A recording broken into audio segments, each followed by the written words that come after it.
Omnian. Here's my point of view. Me too, as Omnian. Yeah, Omnian. Here's my view on the religious story. Jesus was real, but all of the fluffy stuff like spooks in the sky and devils and demons, that's not real. That's just made up stuff. And then why is it made up? Well, empires did it. That's pretty much the story. But it screws with our world royally.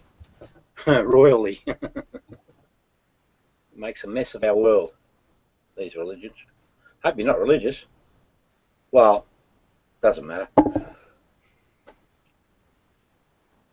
Okay. Yeah, that's okay, mate. I don't mind speaking my mind. I have no, anyone prove me wrong, go for it. But I tell you what, you'll be going.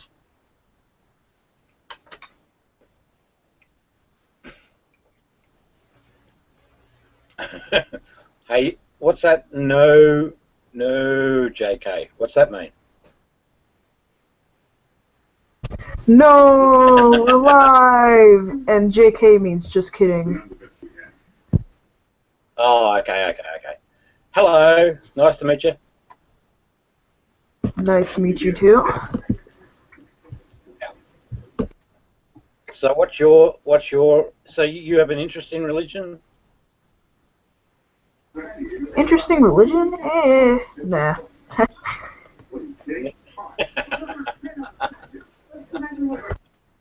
Oh, dear. Well, I mean... I do. Hey, Rob, you might want to...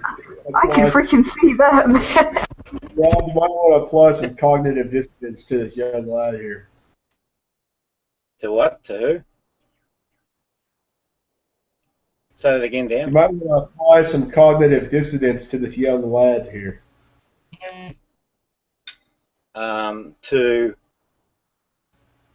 To Omnian. Yeah. Oh, hang on. Go ahead. Oh, hang on. No. Chaz is here. Let's try Chaz. Hi, Chaz. Now, if you're already in the middle of something, go ahead. I'm busy doing stuff. Oh, okay. Well, I kind of wanted to make you the target. Well, that would be feeding the bad wolf, wouldn't it? Not really. No, I never feed the bad wolf. Because, mate, what I'm about is about making you a better man. And how so, Rob? Well, what we've got to do is we've got to flush out and agree, that's important, we've got to agree on whether there's an ego identity at work. Once we can flush it out and get some agreement on it, then we can go to work on, well, actually, I think just the disclosure and admitting the existence of the ego is part of the process that will lead to the improvement. That's my that's my presupposition. Did I get that right? Not even close. Yeah, I didn't think so. I'm not really interested in that. I don't know what presupposition means. No, I don't. Don't use words you don't know, Rob. I will give you the. I will give you. I will give you this, Rob. And making an attempt. I'll at least. I'll award you for your effort, but not your achievement. I think that's fair. All right. Now, right then, did you notice something? Notice what? Sorry. Right. What you did is you assumed an authority position or a position where you're superior to me. I didn't assume any position, mate. All right. Well, do you think that? And now you're exhibiting your ego, Rob. He's now exhibiting his ego mind. There is no ego mind. Right. I was just sat here quietly talking in the sidebar to Benny. Chaz, the only way I can rationalise your behaviours has to be ego-minded in the mix. So anyway, I'll put it to you another way. Do you think that you're intellectually superior to me? But in some regard, yes. I don't think that. I think it can be explicitly proven in conversations we've had in the past, where you have clearly demonstrated that the knowledge that you have and the knowledge that I have on specific things, you have a deficit. I wouldn't say I know more about everything than you. That would be completely ridiculous. But there are some things I know a bit more than you do about. Yeah. What I'd say, my observation would be that you don't know them accurately enough. What do you mean? What do you mean? I'm gonna follow you down this rabbit hole. Why not? Yes, that's the way. I don't think that you know them accurately enough. So, in other words, what I'm saying is that although you have, a finger in a lot of pies, I don't know that you grasp the topics accurately enough. Of the things we discussed about, I can fully back up anything that I've said from credible sources. Right, now, well, let's do a simple example. So you know my position on Jesus. I think he's 100% real. Yeah. Yeah. And you don't agree with that, do you? Personally, I don't know. I think now there wasn't because that is kind of a broad question, and we discussed. Hang on, Chaz. We just need to welcome the Grandmaster Pooh Bear into the womb. Good morning, Bullfrog. Is he Jonathan Wass? Wibbles. Who's Pooh Bear? Have you slept at all, Bullfrog? Bullfrog? Yeah, he was calling you that earlier in the external chat. I saw that. Have I slept? Hey? Oh dear. This is what happens with you guys. I'm going to have to actually really seriously consider blocking you people. Why? What have I done? Oh, you won't have anybody to talk to. No, that's not true. Hello, St. Tommy. Tommy, how you doing, me old mucker? Hey, everybody. What's up, everybody? What's up? Oh, we're just fighting amongst ourselves as usual. Anyway, Jazz, no let's get back plotting. on track. No one. What plotting is going on? What do you know how paranoid you sound, Rob? There is no plotting going on. I haven't even spoken to Bulldog today. He came into this room. I haven't spoken to him before. There is no plotting going back and forth. This isn't some sort of coordinated effort. These are two people in a room talking to you, Rob. You might want to calm your mind down a little bit. You fucking nutcase. I'm a nutcase 28% of the time if my blood sugar goes below a certain level or my blood pressure goes. I'll get paranoid, man. I'll have paranoid thoughts. Paranoid delusional. Rob, yeah. That was an obvious example of the ego mind, what Chaz just pulled there. He's getting very irritated. Yes, it is, actually. Hang on, wait a minute. It is, Chaz. It is. Chaz, Down's not actually part of the ego mind. There is no ego involved with that. Wait a minute. I'll explain. What part of cognitive dissonance is personal attacks, right? A normal, educated person, you don't see them going for personal attacks, but you do it quite often. Bulldog does it. I prefer Scotch. That wasn't a personal attack.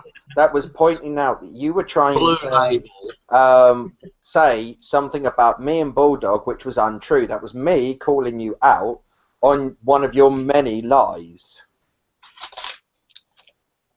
Yeah, well, I could accept that, actually. Perhaps you don't collude, but you both got the same dilemma.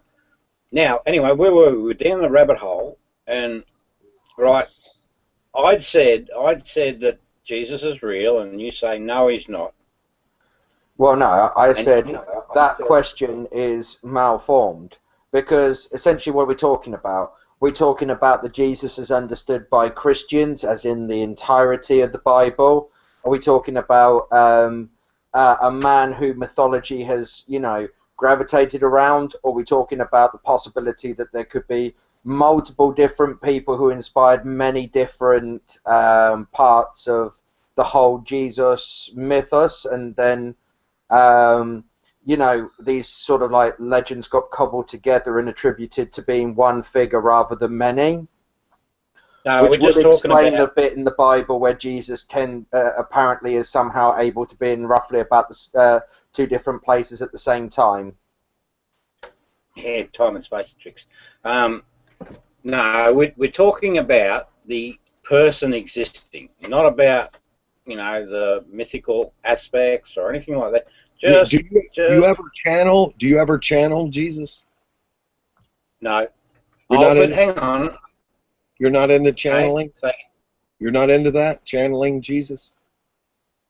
Well, the only way I could relate to that comment is that I read his teachings and I take them as correct. And then I might apply those teachings in my own existence. But I don't get a voice in my head from a dead man, you know. Right. If that's what you mean by channeling. Well, okay, Rob, do you feel like that you are a gift to humanity? Oh, hell yeah. Who wouldn't see that, Chaz? Please. No. Like, that literally that you have some sort of destiny or by which you make humanity better. No, Chaz. All I'm doing is... That's funny, Rob, because about a year ago, you used to claim that your book was so important and it was going to revolutionize humanity. You even were in a hangout with J-Dubs on Father's Day in Australia, to which you turned to your daughter and said, "This guy's mocking my book, and you know how important that is." To which your daughter then replied, "Yes, Dad." Yeah? In a type of almost sarcastic, dismissive tone. Well, what are we going to do? Burn him at the stake because he has skid marks in his underpants? Okay. You know, just to show him more of the dishonesty of Rob. I understand, and that is act. I respect that, Chaz. I do respect that. You know, I do. He'll call everybody else a liar, but you can fully catch him out lying, and he won't admit it. More of that cognitive dissonance from that ego mind, Rob, right? That's how you like to frame all of the psychology stuff you don't truly understand? Okay, even if somebody proposes 2 + 2 is 5, which is obviously absurd, they may not be a liar, even though they lie. They may not be a liar. Oh, no. I don't mean that, say to me. I mean, he's actually said some things weren't the case when they've actually been the case. Yes. He's deliberately and intentionally changed his story. Understood. Okay, the problem is, Chaz, that you're projecting because you've been caught with your Emperor's New Clothes, Chaz, and you've been put on the spot. So right now, your ego mind is showing you're being very ego defensive. Not at all, Dan. If you want to get sort of ego defensive, who blocked who the other day, yeah? I think that was you blocked me because you cried your fucking pants to sleep. So hey, boys, hang on a minute. One at a time. One at a time. We just got to get back on track. Chaz Mould made an accurate statement. I do value my book in that manner, but I don't see myself as a messiah. I value the work highly, and I think it's accurate. And I think it is. It would be a benefit to humanity to know the true story about Jesus, to know that no, there is no frickin' magic. I believe. No, it is about spirituality, right? It is about learning how to live a good life by not feeding the evil wolf, and by doing that, we would then turn our attention to the question, the big question, Well, if religions are fake, and if there's no God, sorry, Tommy, be with you in a minute. That's okay. Yeah, if there is no God, someone made that story up. The question then becomes, why did they make that story up? Right, and the obvious answer to anyone with half a brain is that they were running cults of personalities. So the empires were using the religions to run, right? Now, that question, when asked and answered honestly based on evidence, then leads to an inquiry through history, to watch these religions as they move through history. And what you see is it's empire and religion hand in hand. Islam travels hand in hand with the empire, the Ottoman Empire and other empires from that region. And they just travel through history causing all fucking manner of havoc as they acquire greed. So this is the ego. Greed. They acquire acquisitions. Now that would be a really important thing for humanity to understand. Without a revolution... One more minute. Wrap it up within 1 minute. Okay. No, I'll wrap it up. Oh my God. Within 1 minute. I'll give him 5 minutes, maybe 10. I know. Well, that might be a little generous, but a minute seems neighborly. I mean, he's already been going for a few minutes. I'm done. Oh, okay. I would like I wanted to hear the end of that thought. Fuck it, Rob. You finish that thought. No, it's over to... I finished it. It's over to Tommy. Tommy, go. Okay. I'd like to petition for 20 seconds. Okay, here I go. If there are no go. Okay? I sometimes have trouble either overesteeming or underestimating my role within reality and my vision of reality. It can be kind of a delicate process. One of you may discern that I have over 48% cognitive dissonance. But so I ask, now I can't, my discernment of how much cognitive dissonance each one of you is sporting might vary. But does anyone here trust their discernment enough to tell me how full I am? 28%, 50%, 100% of cognitive dissonance, whatever that is. And it is what it is. And that's it. Actually, no, hold on, Tommy. You've asked a great question there. Rob, what is cognitive dissonance?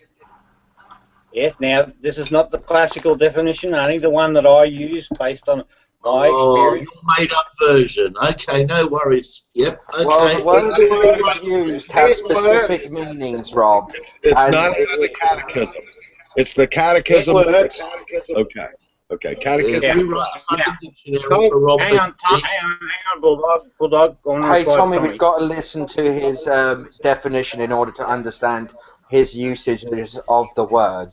Well, he's not the Pope, but he is a visionary. Our Rob is a visionary. He may not see things perfectly realistically, but there may be substance in what he says. So anyway, move right along. Tell us tell us what cognitive dissonance is, Rob. Or your usage of the term. Right, so what it is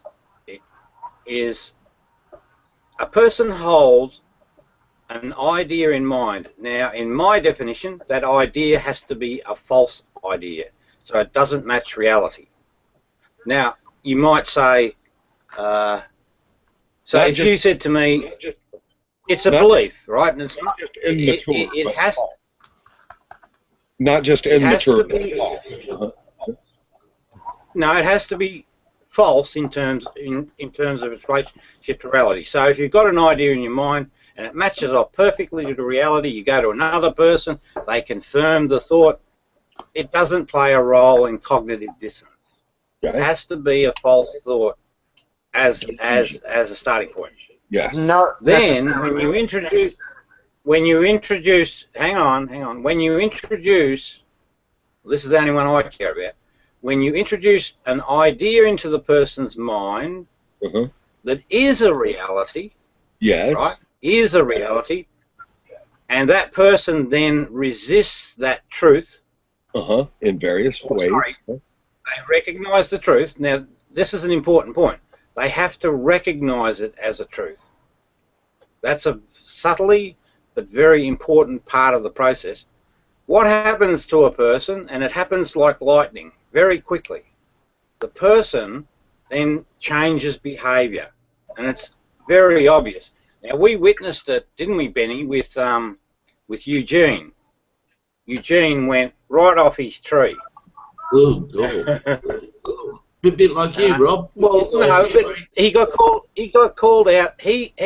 So I'll give you an example, right? Eugene was saying that he was a visionary, that he was receiving visions about the future, about apocalyptic events that were coming.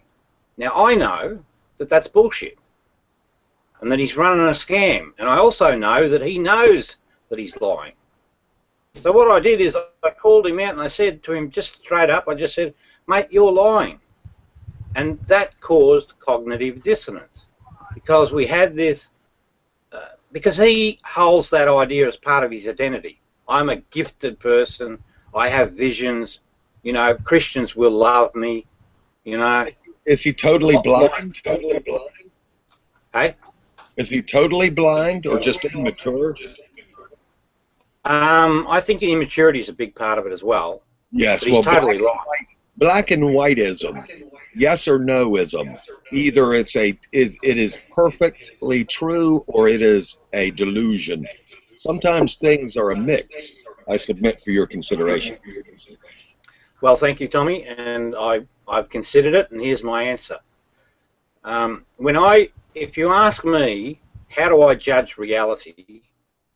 The only thing I'll tell you is that I use my senses,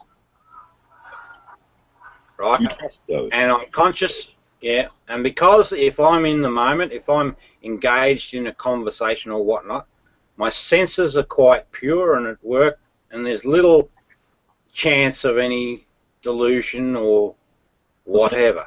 Which is bad. If I'm being present. But my senses don't lie. In the moment, senses do not tell fibs.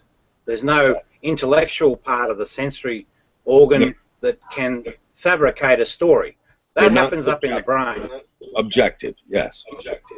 It's totally objective, right? Mm-hmm. But in the brain, it's a different story.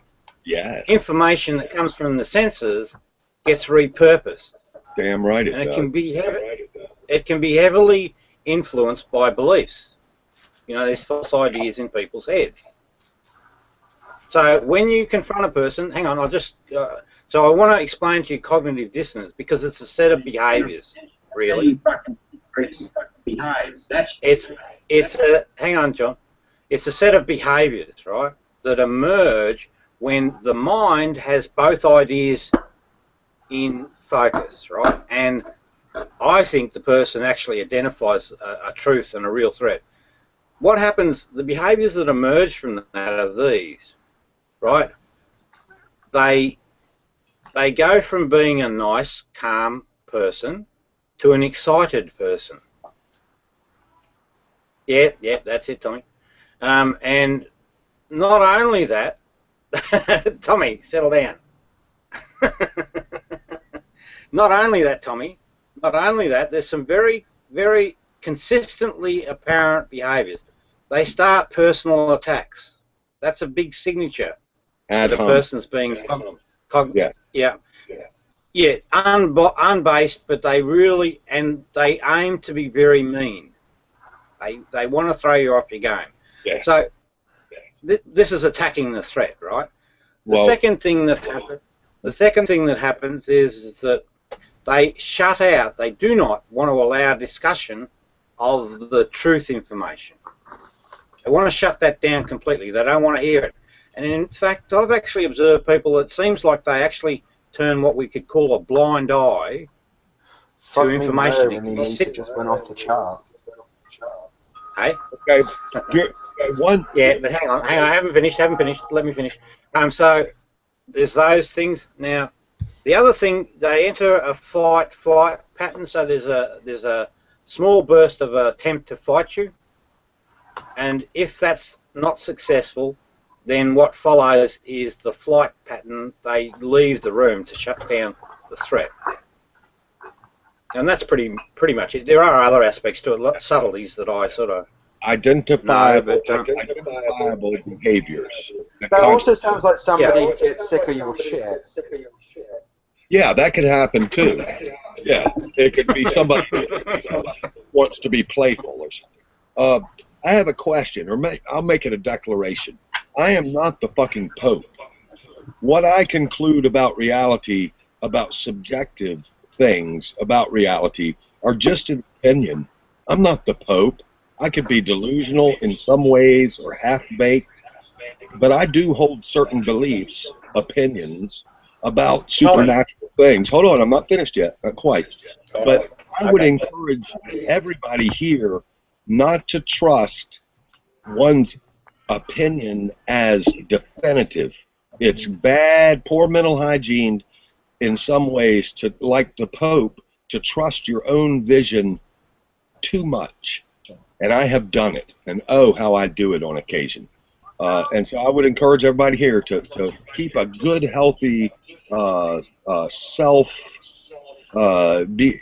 be careful about how we esteem our opinions, especially about supernatural, subjective things that may or may not exist. Yeah, I'm through. Thank you for letting me get that out. Thank you. No problem, Tommy. Tommy, I just want to make a comment to you specifically. Tommy, you hold the view that Jesus was a good person? Yeah, usually during waking moments, yes. Yes, okay. Do you think that you're capable of being as good a person as he was? Well, I don't know in quantity or in quality, but yes. Yeah, I can do good things on occasion. I'll help an old lady across the street, or not be an asshole when I feel like it, or make some nifty piece of art, or encourage some whatever. Yeah, I can behave good sometimes. Tommy, though, you qualified that. My question was, I'll ask it again. My question is, can you be just like Jesus? I am. All the time? No, not in every way. No, but I am just like him. Yeah. You hearing me? Yeah. You hearing me? Yeah, I do. I hear you, Tommy. But I still buy deodorant. I still buy deodorant, and I still go crazy. I still go crazy. I still buy deodorant. I'm still not sure of diddly squat, but love rock. Love rock. Yeah, Tommy. I have spoken. Yeah, Tommy, I promise you this. Every human on the planet has the capacity to be like that person. You guys are some nifty. 100%. Let me tell you, man. Johnny May, you rock. Down, you're beautiful, dude.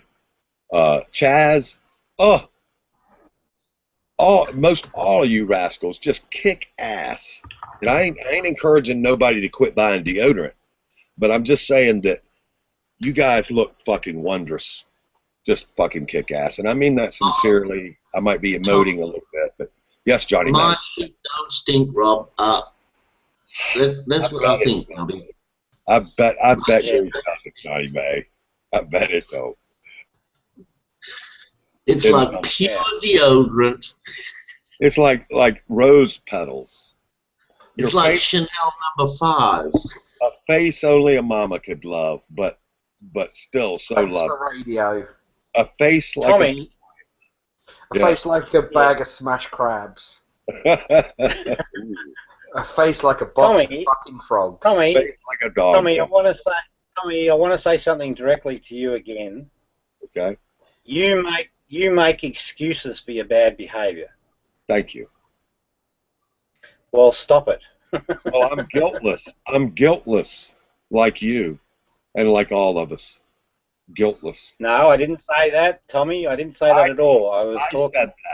In my vision, I see guiltlessness. Not innocence, but guiltlessness. Tommy, stop talking shit, right? You've got issues that relate to confidence. Okay. In your ability to judge reality and to be a good person. That's the truth. Stop bloody beating around the bush. Well, I stand condemned, Rob. Okay. I can see. I'm not condemning you. I'm not condemning you. I'm asking you to be honest. That's obvious. I'm not perfectly enlightened in every way at all times. Okay, so your point is? Well, you can be, Tommy, and you know it. And the thing is, just get on with it. Live a good life. I will consider your good exhortation, Rob. And I mean that. All right. I mean that. Okay. Until then, I'm being sincere. I'm being sincere, Tommy. Thank you. I'm being sincere. I'm Johnny, being sincere. catch you later. See you down. See you, Chaz. See you, Benny. See you guys later. Cognitive dissonance. Rob, you really got to the Rob, you really got to the fine part of the nerve there. Hey, what's that? You really got to the fine part of the nerve with Tommy there. That was obvious. Oh yeah, I hit him right between the eyes, because he's used to, you know, sort of just fluffing around the edges and sort of just glossing it away. But I wouldn't let him go from that point because I know the issue with him. He's got a confidence issue about his thing. But he also, I promise you, he uses excuses for his bad behaviours. I promise you. That's just the way it works. That's what people do.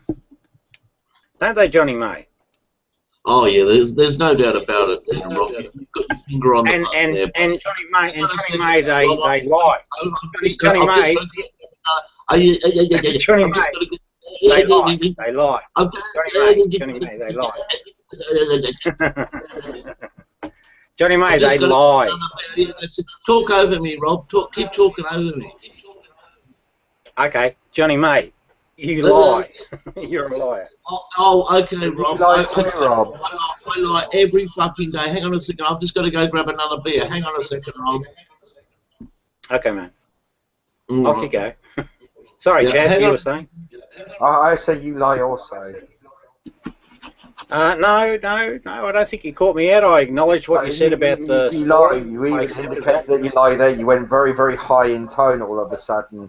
So even you're aware that you lie. Oh, he knows he was a liar. Especially on an autonomic level. No, that's that was true, a fucking Chaz. tell and a half. Chaz, that's true. If someone lies, they know it. I acknowledge that, yeah. So what was your point? No, I've made my point. You lie. And you back that hang up, on, Chaz, hang on, Chaz, hang on. Benny said he refuted the... he refused the gift of enlightenment. Yes, he did, Benny.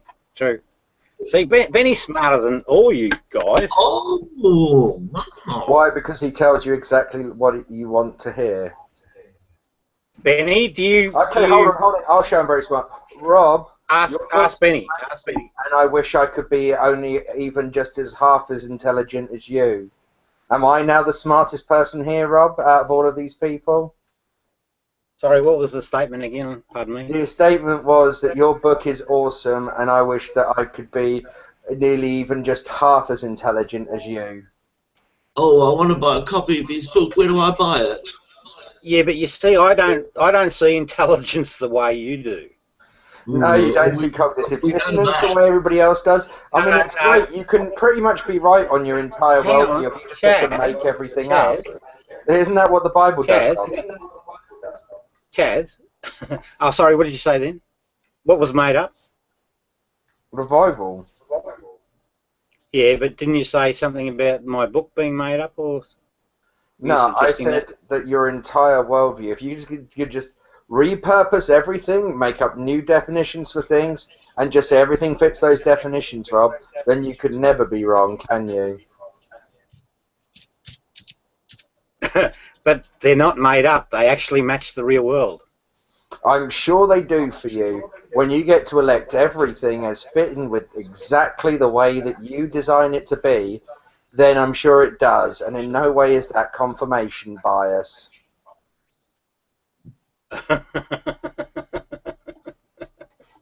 Well, you blokes are hard work, I tell you. Nothing to say back to that, Rob? No response. Hey, Rob, you were right. I will, Chaz, I will tell you my definition of intelligence. Okay, go on then, Rob. This should be enlightening. It should be. So, I think in your world, I think in your world or your worldview, you think of intelligence as knowledge. So, in other words, how much information you can load up into the brain. Would that be right? Nope. Okay, what's your definition? Intelligence is a rather broad thing that is basically based on how your brain processes information and how efficiently it processes information. So things, for instance, like puzzle solving, self-recognition, the ability to understand certain concepts and, generate thought is intelligence. Okay, got it. Mainly puzzle recognition, problem solving, and memory retrieval are probably the main staples of intelligence. Yeah. Now, for me personally, I don't find any fucking value in that functionality at all. What I value and what I think is important is clear-minded, accurate acknowledgement of reality as being the most useful function that the brain can perform. And there are people that are of that nature. You? Experience. Yes, me, that's right. Me, I'm of that nature, of that. I'm glad you think so highly of yourself, Rob. And next? And everybody else?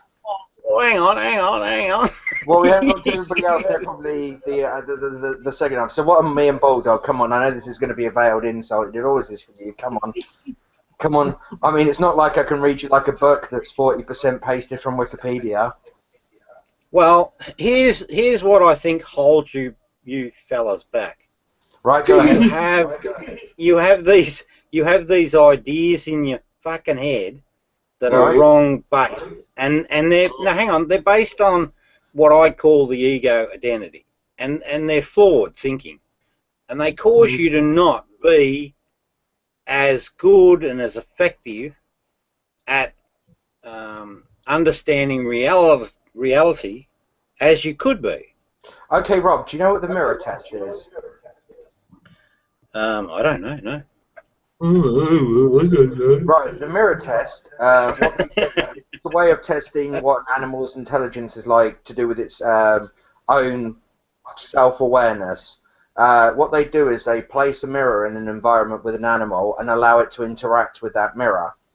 What they then do is they take the mirror away, they place a red dot on the creature, and then a while later they return the mirror and they allow it to interact with its reflection again, and if it goes for the dot, it shows that it's realizing that the thing in the mirror is itself.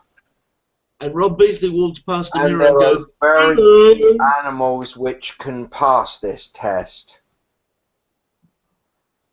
Now, that just goes to show a level of intelligence that varies between species. There is only about 5 or 6 animals that have been able to pass this test. Either animals that have been, there are animals out there that just couldn't see a reflection in a mirror because of the way their eyes work, but those that can tend to see it as being another creature. They don't have the intelligence of knowledge of the self, like, for instance, human beings do. So that's one thing that actually works with intelligence. Another one is problem solving. I mean, problem solving can be done by many animals, because what is essentially our main instinctual brain, what's sometimes referred to in layman's terms as a lizard brain, is common across a large amount of species, and its essential processing is quite the same. it can notice patterns in things. It's very mechanical in its design, and that part of the brain allows us to do certain things. It's why pigeons can try and associate actions they do with outcomes, yeah, which is why they will show realistic behaviors, as shown by P.F. Skinner. You know, various different tests between animals can show various different ways of cognitive behavior. For instance, there was one of these two monkeys, and they were given a stone, and they had to give the stone back, and they got rewarded with a treat for doing so. Now, one of them was given the treat of a grape, and then the next one was given a slice of cucumber. Well, when the monkey saw the other one getting a slice of cucumber, it wanted a slice of cucumber, and so it, you know, hurried the whole thing with getting the rock. It threw the rock basically down in anticipation, and it got given another grape. And it just looked at this grape and threw it straight back at the person and stuck its hands out, pretty much trying to demand a slice of cucumber. So it shows that those monkeys have the ability to recognize inequality. Elephants and chimpanzees, they did multiple studies of to show that they know how to work in groups, that they've got the ability to realize that more can complete tasks that one can't. So, for instance, what they did is they put a banana underneath a rock, and it was a rock that the chimp could easily move by itself. So it would go over, it would find the banana, and then what they do is they replace it with a heavier rock, and it couldn't pull it, and it would then go over to the trainer and pull his hands and place his hands on the rope, and, you know, encourage him to help retrieve the banana. And so it shows that animals have that way of seeing that, you know, this can be an outcome, how to figure these puzzles out. Crows can, you know, use various different types of stick to retrieve, you know, weights and stuff like that to push a parcel of food where they can reach it. And they can figure these courses out simply by looking at them. All of this shows different levels of intelligence. This is what it has to do with, sort of problem solving, pattern recognition. That's what intelligence is, Rob. Yeah, but what I'm saying to you, Chaz, is that I don't hold that as valuable as the ability. You don't hold it as valued as what? Your crapped out over you sentiment about two wolves, which you recently learned isn't as Indian as you once thought it was. Now, let me finish. You had a long burst. Now, what I find to be valuable about reality is the stability that we have. So, would you agree that well, do you agree with the idea that the senses don't report any other way than accurately? Senses are objective, yes. Your eyes react to light. They send certain impulses through your nerves and information to your brain, giving you information on smell, touch, taste, your body's core. There are multiple different senses all around the body for various things. Plenty of senses, no drama. I don't have a problem with any of that. I agree 100%. Now, would you also agree that the mind's construction of the information coming from the senses may not always be accurate? Well, of course, your brain completely fabricates a lot of what you believe you see. If you hold your thumb out in front of you, your thumbnail is pretty much the only information that your body's really receiving. The rest of it, your mind sort of puts in there from memory and sort of constructs a thing. It's why you can always notice you can instantly missee things. Everyone's had a mild hallucination. Everyone's seen a shadow move in the corner of their eye. Everyone's seen one of these bits where the brain kind of blurps and it goes wrong. You know, it misfires a little bit. Yeah, okay. But we agree that the interpretive interpretive functionality of the brain can get it wrong. Yeah. Well, it can also get it right, Rob. That's the thing. You can't entirely... No, granted. No argument. Not arguing with you at all. You could never say that you truly know 100% your interpretation of reality accurately fits reality. Yeah. So no argument. Which is why you have to find ways to back that up with evidence. So, for instance, if I want to believe that rocks exist, then it's good if I can tangibly touch a rock. Like if I told you I own a piece of flint, me showing you that on camera, or, you know, sending it so you can touch it, that would evidence and prove that I'm not misrepresenting reality or hallucinating. Right. Now, the next point. Would you agree that if a person held beliefs in their mind that were flawed, and I'm going to use religion generally speaking, in their mind, that could affect their ability to interpret reality accurately? Well, it kind of goes along two things, Rob. The first thing you've got to remember is the thing about the pigeons with P.F. Skinner. The same mechanism is at play for when a pigeon finds food as to when a pigeon does a dance hoping to call upon food that's being fed to it at random intervals. Yeah, hang on, Chaz. What about just the proposition that beliefs can affect a person's ability to see reality correctly? Yeah, that's called confirmation bias. If you look hard enough, you will find it. It's pretty much the common idiom. Well, it's exactly right. That's that phenomenon where you see. Hang on, Chaz. That's that phenomenon where you see these religious people.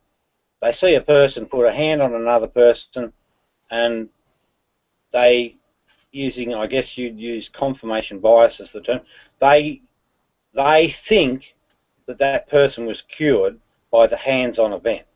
Yeah, there's actually a thing in logic called it. It's called post hoc ergo propter hoc. Because of this thing, then that thing. So right now, final question. Correlation equal causation, Rob, is also a term. Because of this thing and that thing, and you have to use one fancy term that you learned that's from a foreign language. Good for you. Then why don't you get to the actual meat of what you want to say and stop alluding it? I'm not alluding at all. I was explaining to Rob it's called post hoc ergo propter hoc. No drama. Now, final question is this. Do you think that a person that abolished that belief, and this is probably the proposition, or the question basically asks this, an atheist, right, that doesn't hold a Christian belief, and a Christian that holds a Christian belief, which of the two would report the event of the laying on of the hands more accurately, more realistically? Neither would be more likely to be more credible than the other.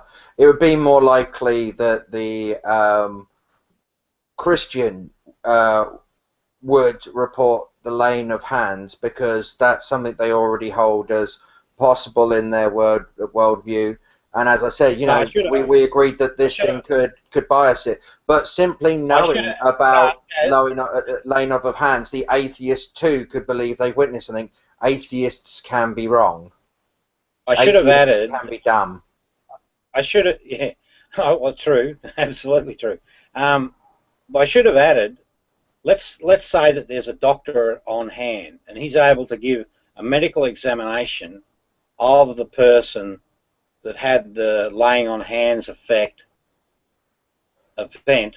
and the doctor was able to measure the person pre and post the laying on the hands. Now, I would expect, and I think I'd be right, that the scientist or the doctor would say that the laying on of hands effect had no effect at all, right? And that would be the true reality. The atheist, I would think, right, because he doesn't have a belief to interfere with his observations, he would say, no, there was no impact. It's only the Christian person that would say, oh, it's a miracle and they were cured. And what I'm sort of suggesting is it's because of the belief idea in their head that we get the erroneous report on reality. Well, no, Rob. I mean, think about it this way, right? The doctor would actually, and the scientist and the atheist and whoever else was there, would expect a minute change from laying of hands on a patient if that person in turn believed in it, because of certain conditions can be alleviated by temporarily by a rush of adrenaline. Yeah. Now, a lot of these places where a lot of this laying on of hands takes place, and there's a great guy called Darren Brown who's gone into a lot of this stuff. The energy and the excitement and stuff like that goes on. These people receive these bursts of adrenaline. Yeah, it's got an almost hypnotic effect, and that burst of adrenaline can make a lot of people feel better. And temporarily, while the adrenaline's going, people will think they're better. Like, for instance, after you've hurt yourself, you'll find the pain goes dull. That's because of things like a burst of adrenaline. And yeah, this is Chaz, in that comment, we're still within the realms of science. Science is able to accurately report that it isn't. Yeah, but that's because, Rob, they don't trust just their own eyesight or just their own interpretations. They use an objective standard by which to measure things. Certain things can be repeatedly tested, like temperature or weight. Yeah. Yeah. We have ways of weighing the same thing on several scales to get the exact same result. Chaz, we're not in dispute. There's no dispute. I can't see the dispute here. What we're saying is that there is a real reality and there is a real explanation for that reality. Yeah. That science, and we could quite comfortably agree on the fact that the laying on of the hands is not really contributing to the, other than it might create a psychological. Well, generally, there is one case in which laying up of hands could work. Certain viruses will attack other viruses in a host, and you know, certain viruses can attack certain cancerous cells. So what you could have is somebody who has one of these illnesses or a parasite touch somebody, and through you know, the infection of this other agent cure the person they touched because of the interaction between those two. But again, we still exclude the God factor, don't we? Science well, yeah. There's no point presupposing a God in anything because you can't prove that he exists, and you have no mechanism by which to explain what is him and what isn't him. Yeah, well, that's right. But I don't see any dispute thus far. So my summary is this, is that beliefs are harmful to a person's ability to accurately interpret reality, and therefore humans are better off without beliefs. I'm going to ask you something, Rob, okay, because of, you know, common held beliefs, even if they're not fully true of reality, can still be useful for things like social bonding. Have you ever heard of a term called general ignorance? Not really. Okay. Did Samson's hair get cut by Delilah? No. Who was it cut by? It never happened. It's just myth. No. Okay, in the story, in the context of the story, did Delilah cut Samson's hair? Oh, I think so. I can't remember the story that well. So a lot of people would say so. It was actually she ordered somebody to cut it. And there was this duo that used to go around America. They would stop off in bars, and one of them would seem to get, you know, very, very drunk and obnoxious. And then the other one would come in and, you know, be talking about his new haircut and how he feels like Samson with his locks cut off. And that guy will then hype up and start getting very edgy on the point that Delilah didn't cut Samson's hair. And all of these people would come round and they'd all be betting on the fact that Delilah cut Samson's hair. And then they'd get the Bible out and look in the passages and actually see, no, Delilah didn't actually cut Samson's hair. And it was all a con to make money, but it works on this principle of general ignorance. There's lots of things we think is true, and we form a connection with others by having that shared experience. Ah, yes. Okay. And I hold that one of the aspects of reality, or confirmation of reality, is the validation by other people. Well, not really. I've just told you how the majority of people can hold something to be valid that is a falsehood. That's the whole point of general ignorance. I understand that. I know what you're saying, but still, truth prescribes that, you know, reality should be confirmed. Yes, I think initially, right? Yes, but Rob, there is a criterion of evidence. Some evidence is more objective and less interpretation and less open to interference from biases. Things can be a good measure of reality. We can set essentially a standard that exists external to ourselves in order to judge reality by. We can measure things with a ruler, for instance, yeah? We can all agree that we get the same measurement, but the fact is that line will only be one length, and that thing will measure it. We can even make a computer who uses lasers and light to measure things and can tell you exactly where there's graphite on that page and where there's not, and the exact levels of graphite, and tell you exactly where the line is and tell you how far along that is. Yeah, but we also still use our senses to confirm what's being reported by the machinery. Yeah, which we have to do. We can't just download the information straight into our brain. Not yet, anyway. Give it a few years, and we will do. I'm just saying that the absolute objective measure of reality is the moment of sensation, because you're in the moment.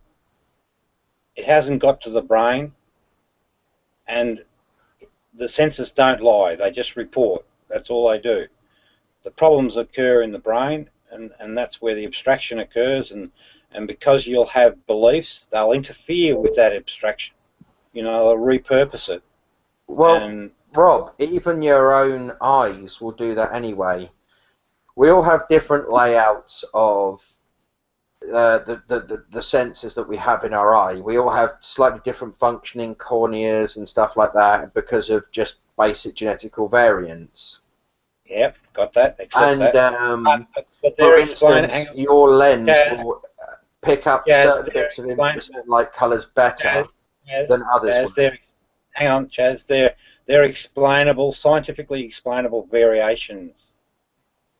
Yeah, but so the point I'm making, Rob, is that the biological eyes that you have will naturally predispose you to seeing certain lights better than others, so certain colours will appear more dominant than others, therefore give you different types of perceptions and of things like depth and field and size and stuff like that.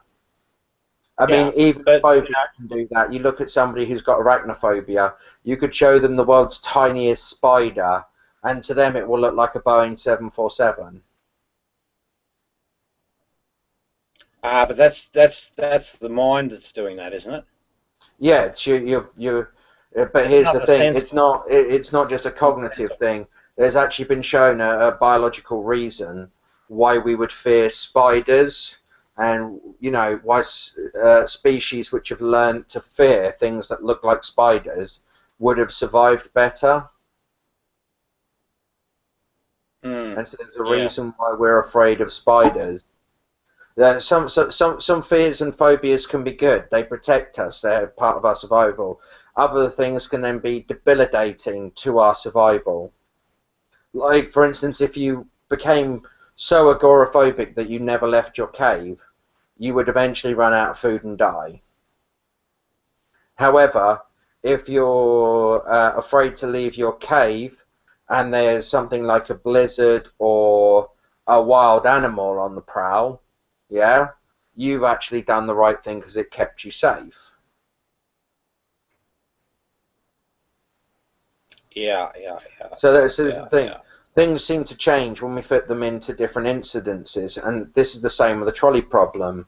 When you start off with just the question of 1 or 5 people, and no matter what one you pick, as the circumstances start to change, and you have like an option of you got 5 Hitlers and 1 guy who's going to cure cancer, you know, which one do you now pick? You know, and you start swapping out different variables, then, you know, things start to change. And this is the thing with morality and all of these things you try and talk about. They are, they're not so rigid as good and bad. There's that nuance there that we were talking about. No. Yes, Rob. No. As I said, the same mechanism that you use for certain tasks is the exact same mechanism you use for other tasks for different outcomes. You can have similar outcomes from 2 different mechanisms, Rob. That you don't factor into the story of 2 wolves. Just say that again, and can you give me an example? Just say, just give me a scenario. Okay, can I have a few moments to think on that? I want to try and pick the right way to say this so that you won't interfere with it. Would that be okay? Yeah, no drama. You can go back to telling Johnny May what a scumbag he is. We all enjoy that. I'm a scumbag. That actually sounds like a TV show I want to watch. Johnny, can you just change the tune a bit and say, I'm a lying scumbag? Yeah, hang on. That'd be more realistic. Your fucking ego. Yeah, that's all you care about is your fucking ego, Johnny, right? You hear that? Rob just admitted to being a lying scumbag.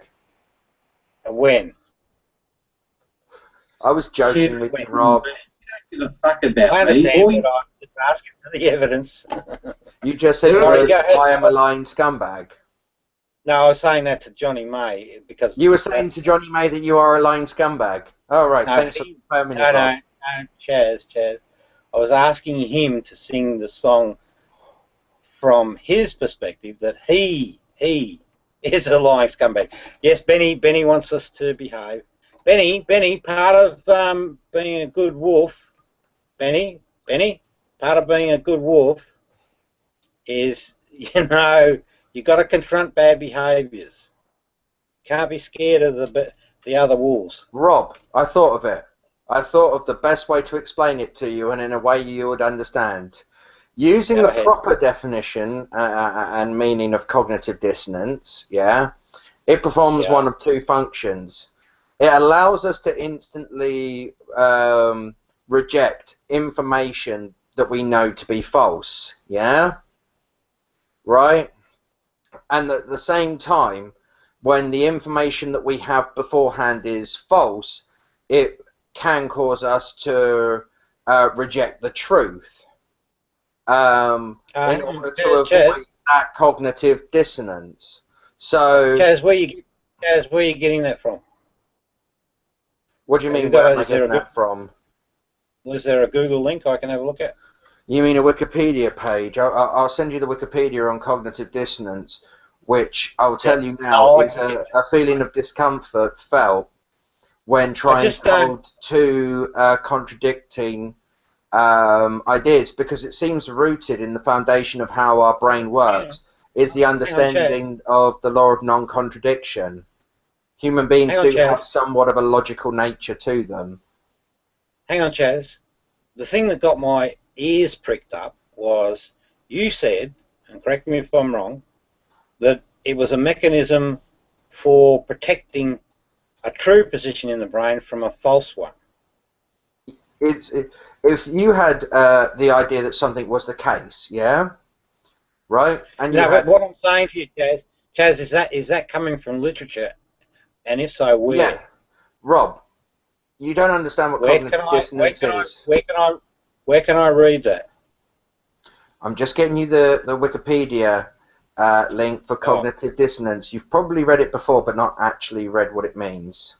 Yeah, that'd be that. I agree with that. Yeah, totally agree with that. Or he will read it, but then he'll go, hang on a second, I don't like that definition. I'm going to use my own definition, which is the Oxford Rob Beasley's new Wikipedia definition. Well, here it says in psychology, cognitive dissonance is the mental stress or discomfort experienced by a physician. You've already admitted it, Rob. Hold on, Rob. I'm just gonna. He's got the definition here. It's from Wikipedia. It says, in psychology, cognitive dissonance is the mental stress or discomfort experienced by an individual who holds two or more contradictory beliefs, ideas, or values at the same time, or is confronted by new information that conflicts with existing belief, ideas, or values. Now, it doesn't say about false or unfalse here for a very specific reason. This phenomena goes on in our brains all of the time, yeah? It's just part of the natural processing of our brains. Yeah, but hang on, Chaz, the way I understand the thing is you have a belief or an idea, and that's confirmed in this report, and it's threatened. It doesn't say threatened. Another idea. It's not threatened by another idea. Conflicts. Okay, well that's fine. Conflicts. Well, there's no, when your brain is Rob. Your brain won't allow the law of non-contradiction to be violated, because that's one thing that we can know to be the case. Something can't be both one and not one. Something can't be both existing and non-existing at the same time. Yeah. So you can't violate that law.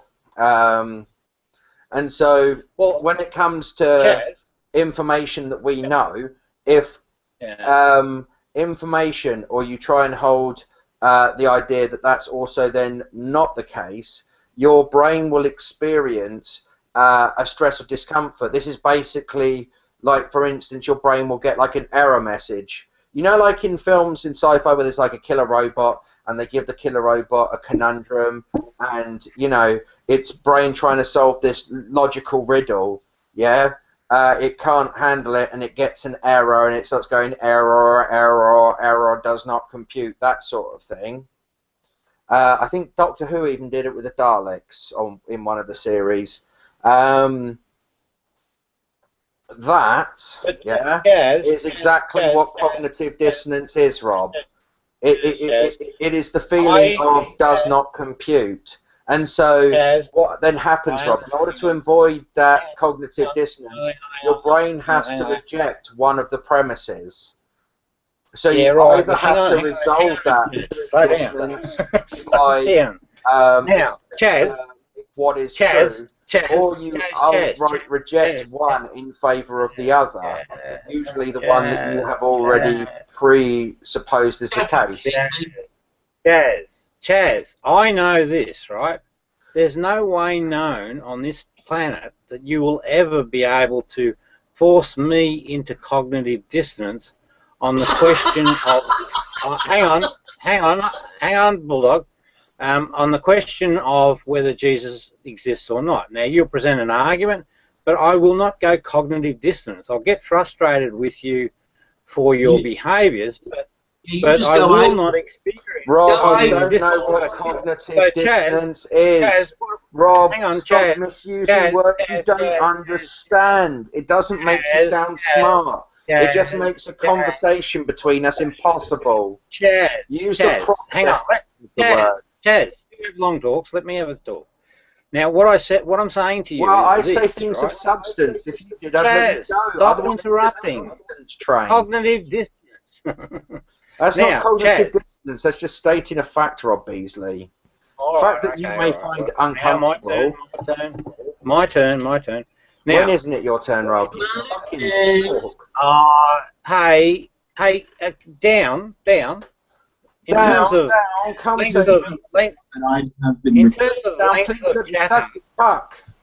terms of length of chatter, who's had the most, Chaz or me? Well, Chaz's ego. You got confirmation bias, Bulldog. Chaz's ego drives him to want to expound on anything. Down has an invested interest in this because Rob Beasley's given Down money. I call conflict of interest. Chaz, but that's an untruth. You have a very serious. That's not an untruth. Sorry, Rob. That's an untruth. You have a serious problem with your ego. You have never given Down money, Rob. Is that what you are actually trying to tell me? Because I know that not to be the case. Yeah, because he needed some money. I helped him out. Really? Yes, true. Hey, Rob, help me out. I need another carton of beer. Hang on, wait a minute. Hey, hang on, Bulldog. Hang on, Chaz. Let me finish the response and then it's your turn. You have given Down money, Rob. Rob, you have given Down money, so what I said wasn't an untruth. So you were either lying... No, Chaz, what you said, you tried to frame it as if he was on the payroll. Well, he kind of is, isn't he? There's a conflict of interest. The guy needed Chaz, you lied, right? Now, no, I didn't. Face the facts. Yes, you Gave did. him money. I made the assertion that you gave him money. You told me it was an untruth and then told me it was true. So you either gave him money or not. You made the assertion, Chaz, that he was on the payroll. Money or not? It was part of a partnership or a payroll. Did you give Down money or not? Yes or no, Rob? Rob, did you give Down money? Yes or no? Let's solve this one. Yes, I did. Yeah, exactly. Yes, I did. Yes, I did. That's the second time that Rob's answered the question. You see, what Chaz does is when you answer the question, he wants to misconstrue what you say to fit his own little version of it. No, I merely said that he's given Down money. He has given Down money, so it wasn't an untruth, Rob, was it? Yes, but wait a minute, Chaz. Yes, but wait a minute. Wait a minute, Chaz. Let me finish. Right. What you did is you tried to say that Down was on the payroll, or that there was some collusion going on at a monetary base. Rob, if he turns around and he sides with me and called you a cunt, yeah, that could affect any potential more income that he has from you. That's very deceitful from you. Now listen, Chaz, that is deceitful of you. Where did we get to anyway before we got sidetracked? Chaz, where were we at? You know what? I can't remember. We went down that tangent. I can't either. Well, there is no tangent. I was making a point that Chaz enjoys hearing his own voice more than anybody else's. Because no, that's right. That's right. Down. I remember now. So, where we were at was because I asked Down. We were having a bit of a tete-a-tete. You were trying to suggest, as you do, that I was being, hogging the microphone or whatever, or interrupting. And I grant I do interrupt, but I do. There are probably more times that I sit here and listen to your long-winded stories. And I was arguing that you actually hold the microphone for quite a long time. I turned to Down to see what his view of it was. Now, Benny sits on the fence. I'm just wondering if he'll come off the fence for me this time. Benny? he probably won't say. All right. Benny's not going to answer. Oh, well. Non-committal, Benny. Keep smooth. Keep the contacts going. Hey, Benny, have I enlightened you yet? Are you an enlightened Benny? Have you believed this bullshit yet, Benny? I think that's what you're trying to ask. No, yes, see, Benny. He didn't say Rob. It doesn't count. No, it's okay. It does. And I tell you what, he said yes, Rob. So he corrected it. Now, Benny is a cool dude, and when he says that to me, I know that he's actually enlightened. So now, let's just try to help you dudes. Now, so we got to that point. We're having an argument about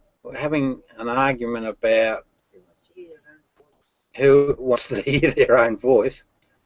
But I forget where we got to. What were we talking about? We talked about monkeys and bloody mirrors and. Yeah. I gave you quite a bit of information. Hello. You might want to take a few seconds just to think about what's been said. Yeah, goldfish brain. Don't forget last thing I was saying about what the accurate definition of. Hey, I know, Chaz. You were trying to prove your point of the other day about nuances, right? And you were thinking about a way to present an argument to me that was going to demonstrate these nuances. I did, Rob. Do you remember, Rob? Yeah. I said I've got my way to cut. I asked for some time to think, and then I said I can come back and I can explain it to you. I explained to you what cognitive dissonance was, the proper definition and understanding of it. Well, no, you cheated. You changed the wording. Cheat. Well, the wording that you used is not exactly as it's written down on the thing. Yeah, Rob, I read out the definition of Wikipedia. Here's the fact of the matter, Chaz. You're not going to come in here and delegate what is talked about or how it's talked about and how you're intellectually superior I wasn't to everybody else. dictating anything. The matter is, you work a minimum wage shit job in England, you have no education, and you've not done the research like Rob has done. Rob has done the research, and I have the fucking education. You're going to sit there and listen to what Rob has to say. For cognitive dissonance, then Do you understand, Chaz? This is not a hangout where I understand, but you don't. Rob's clearly misusing words and proving that, so... No, at least Chaz, I have a job. Chaz, no, don't worry about the jobs and that. Chaz, can you just repeat your example that you thought up? Because that's the thing I missed. Right. I told you what cognitive dissonance was, yeah? It is the mental stress or discomfort experienced by an individual who holds two or more contradictory beliefs, ideas, or values at the same time, or is confronted by new information that conflicts with existing beliefs, ideas, or values. Yeah, okay. Right? Yeah, no argument. You fine with that? Now, this same mechanism doesn't just make us reject truths for falsehoods, it also helps us protect truths from falsehoods.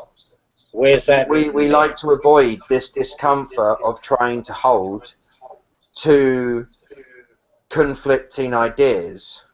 Yeah, but hang on, Chaz. Or more. Where's that? Remember, it's two or more. Where's that written down that it protects truths from falsehoods? That is the nature of how cognitive dissonance works. It's Rob. It's not just a mechanism that works one way. That whole mechanism, there's nothing in there that says. Granted, I'm not arguing that. About holding what I am arguing, contradictory beliefs or ideas. I'm asking for evidence of a statement from the scientific community that says it protects truths from falsehoods. That's all. Because it's the same mechanism in the brain. Not your interpretation, Chaz. I want to see where that's written down by the science community. Jesus Christ, go do an actual thing on psychology and neuroscience. Rob. No, Chaz, you proposed a very simple construct, right? As if it were true. Show me the evidence. All right, Rob. I will do. I'll try and find you the best thing for you to absorb. You don't have to do it today or tomorrow or, you know, whenever. Let's get it out of the way now, Rob. Otherwise you're going to forget your goldfish brain. Bulldog, no need for you to butt in. Chaz, I don't care when you do it, but it's important to me that I know that that is a scientific position, that they hold that truths are being protected from falsehoods. So all I'm asking is just show me that in the literature. It doesn't make sense to me. That's all. Now, can we move on? Can we move on to the example you were going to give?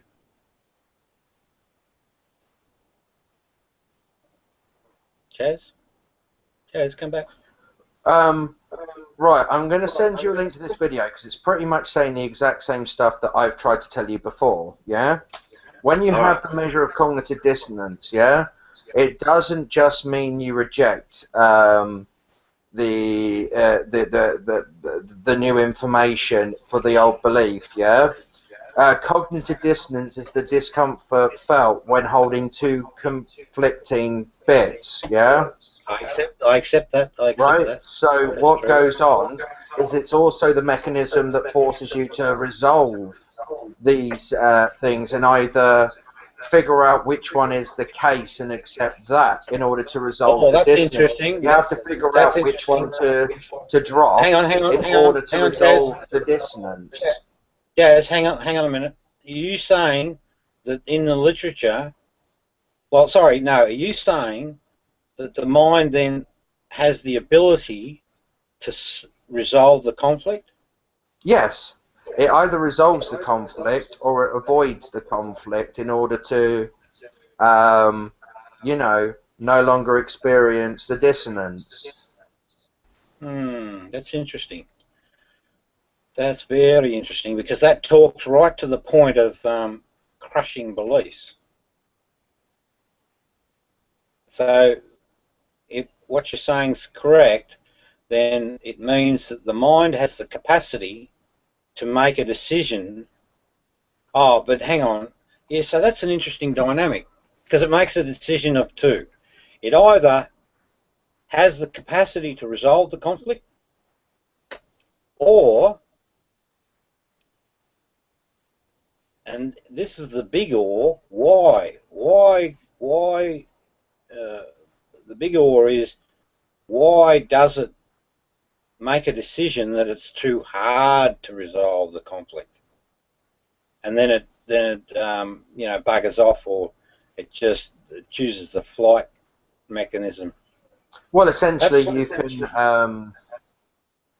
can just reject. Well, that obviously can't be the case, yeah, without weighing down any facts. And you can even rationalize to yourself that anything that goes against what you say can be wrong. This is a behavior that can come out whereby you become, you know, entirely quote unquote ignorant of what the opposition is to what your belief is, and even misrepresent it as somehow being wrong or obviously based on a falsehood. And this is especially the case in, say, things like Christianity, where you can elect anything that's bad as being the result of something innately bad, like a devil, if you will, or a bad wolf. And you can then frame anything else as the good wolf and elect yourself the entire arbiter of this dichotomy. You've got no cognitive dissonance there. It's either black or it's either white, and it's never black or white, or it's never black and white at the same time. There is no grey. Yeah, but I just know in me, if you try and, so I hold an idea that Jesus is real, and I have a whole historical account of what happened. So Is that the Book of Thomas? Hang on, I hold that to be true. So don't worry about the level of detail at the moment, but I promise you, there's no way known you can create cognitive dissonance in me presenting an alternative view. You just can't. It's impossible. Rob, you do know what the cognitive dissonance would be. It'd be the discomfort you feel trying to believe that what you currently believe now, that he is real, and simultaneously believe that he is not real. Yeah, no, the way it works is you present an argument, right? So I hold this idea in mind, right? And the idea in mind says that Jesus is a real figure. You come along and you present an alternative case and you say, no, he's not real. And you present a bunch of arguments. Now, what should occur, if you're correct with your read on cognitive dissonance, is I should go into certain behaviours. You know, I should get... Now, you go back 12 months, you guys were smart enough to get those behaviours out of me and whatnot, but you won't do it now. When you present those two ideas, if your theory is correct on cognitive dissonance, then what should occur for me is feelings of angst. My mood should change. I should get elevated. You know, I should, try and argue with you, and if I can't, not successful, then I'll leave the room, right? But I know that your arguments aren't sustainable. Rob, here's where you made a mistake there. Right, now hold on, Bulldog, I want to pull him up on this. Yes, right. In your example, Rob, you gave it in the frame that you hold a positive belief, yeah? And that I must be coming to you with a negative belief, yeah? I don't have to come with an actual negative counterclaim.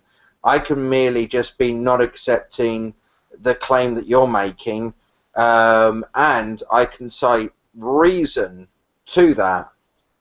For instance, if your premise for holding such a conclusion is based on something fallacious or does not have enough credible evidence, yeah, to assert it.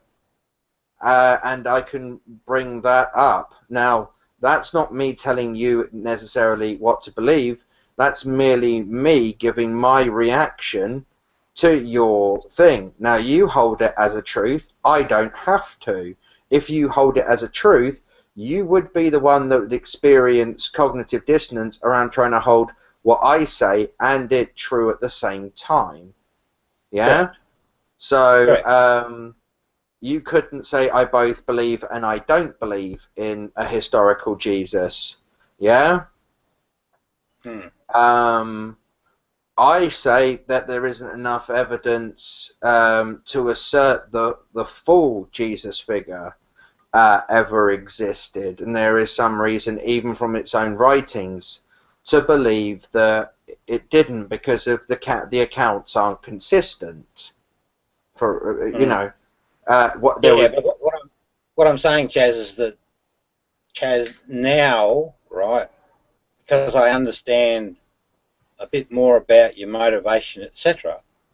I don't take the counter position seriously, and I also know that it's not based on again, Rob, you're trying to assert that I'm in the negative. I'm not. I'm in the neutral.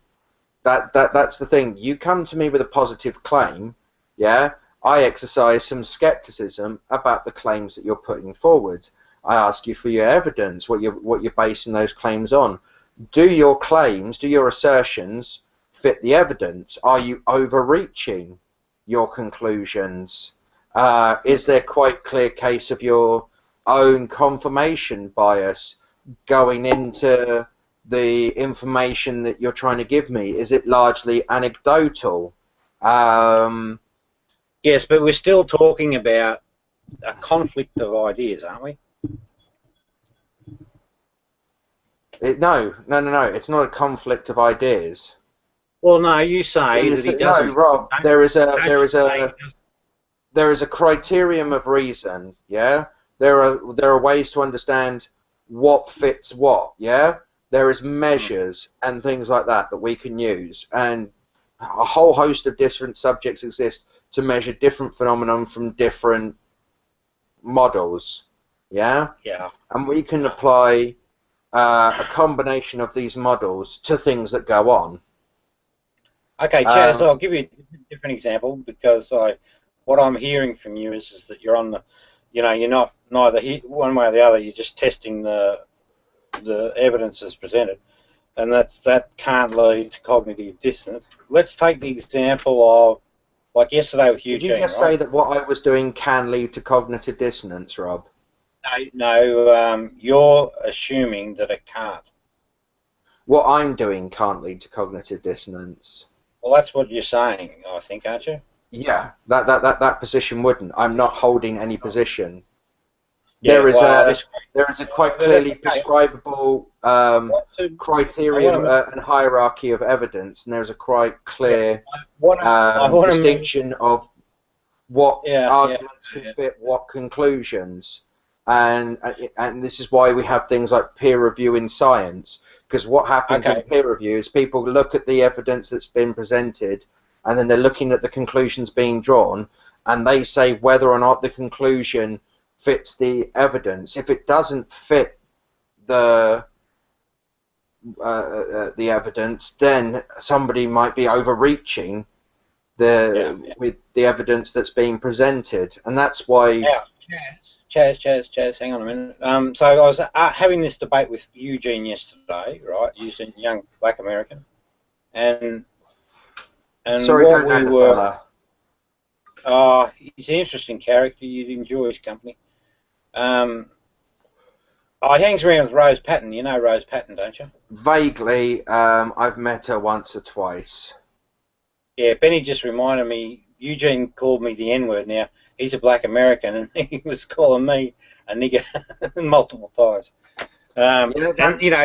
Is there something wrong with that, Rob?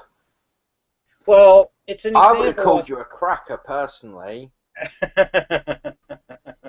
Hang on, Chaz. Let me finish. So this young guy, he is a Christian, but he swears like a trooper. I mean, you look at him and you say, "Crikey, he's more a gangster than a Jesus type." But anyway, I'm sorry, Rob. Are you judging somebody based on their culture as if yours is superior? That's racism. No, I was making a judgment on his behaviour. What I was trying to compare to you, and this is you with your cunning little ways. What I was trying to suggest to you, his behaviours suggested he was more like a gangster. He was making bloody signs. I'm sorry, do you think he's a gangster just because he's black? That's racist.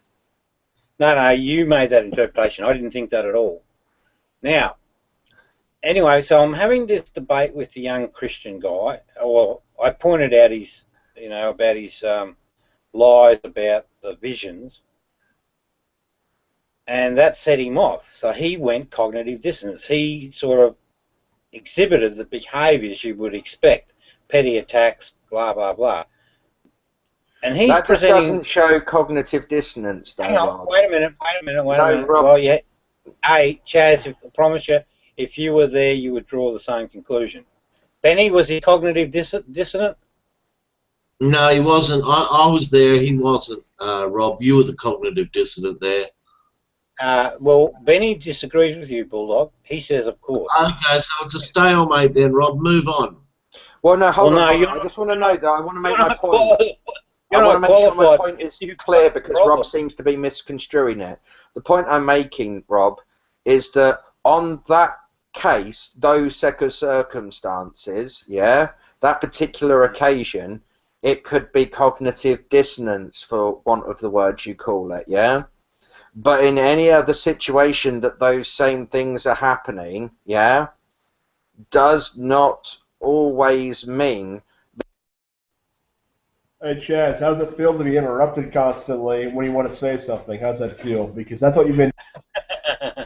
All right, Dan, let him finish. Where you go, Chaz?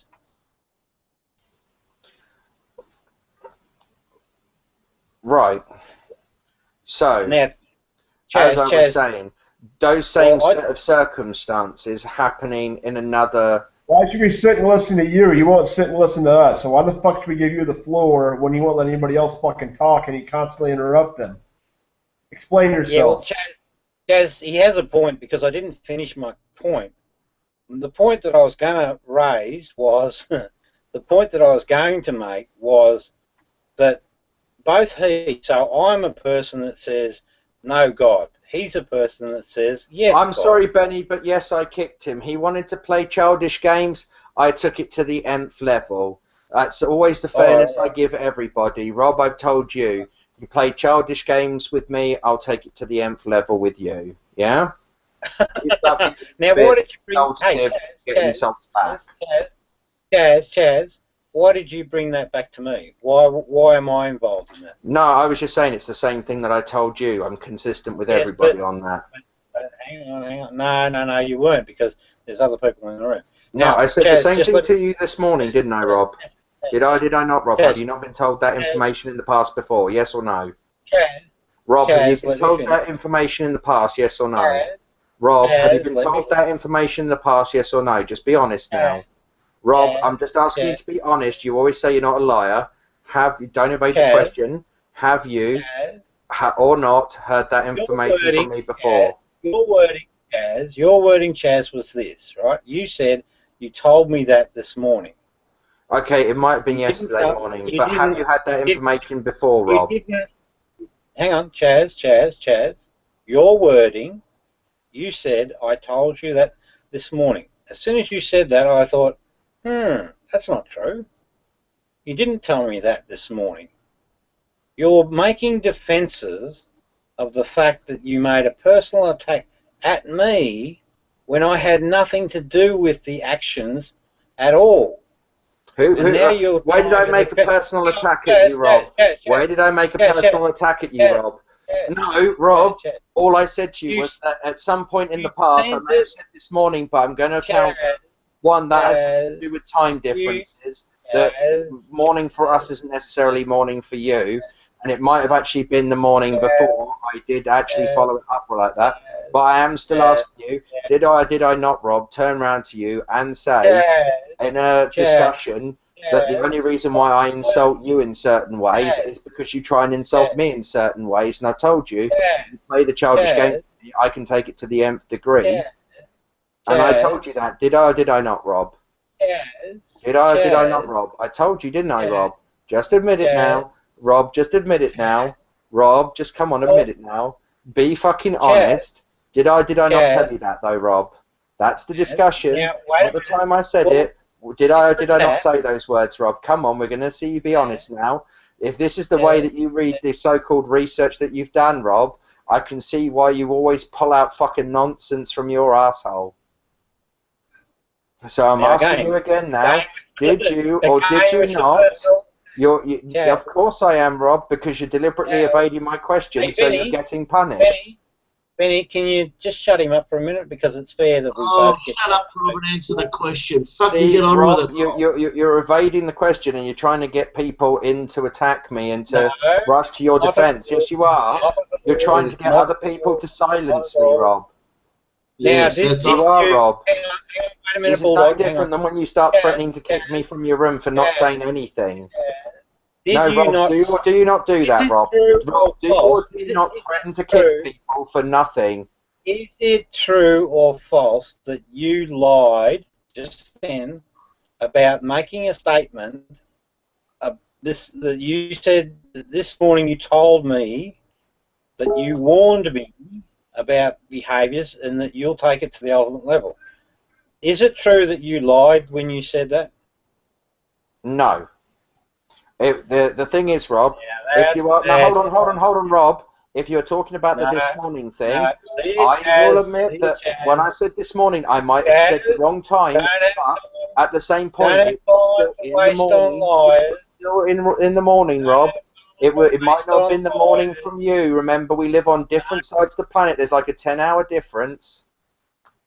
Did someone kick him? No, he fucking left the pussy.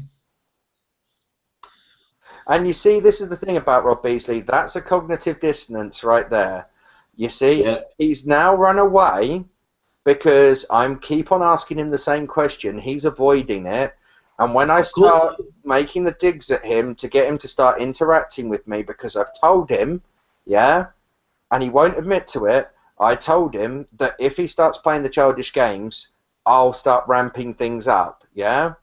It's a reactionary thing. So Rob Beasley has no one to blame but Rob Beasley in this. However, Rob Beasley will never blame Rob Beasley because Rob Beasley is ultimately full of shit. Now, I know Rob Beasley is watching this, and I know him. He's sat there on the live link watching this after he's left the hangout, listening to everything that I say.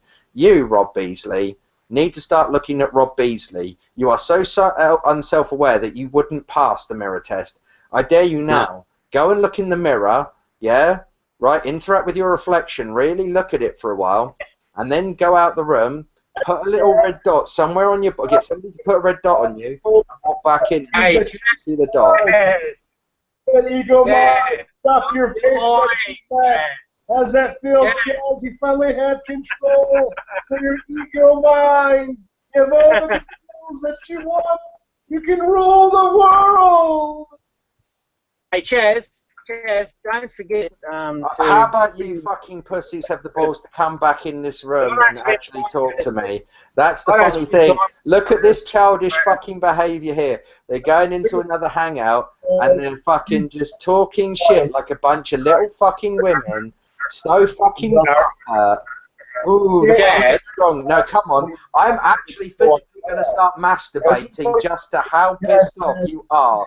I've really got my hands down on my actual penis. I am so thumbing the tip right now. It's almost like your mum's giving it a blowy down. And you think that you have something important to say, and you really don't, man. You're an uneducated, illiterate, fat fucking fucktard who needs to fucking grow up. Oh, listen to the whiny little child having to throw stones. Listen, the only thing that's really actually worthwhile about me is that I fucking own my own house only because I bought it in a downturned economy as a fucking repossession. Big fucking whoop-de-doo. Vinny, I can buy a house up north for a fucking mate. Hey, Vinny.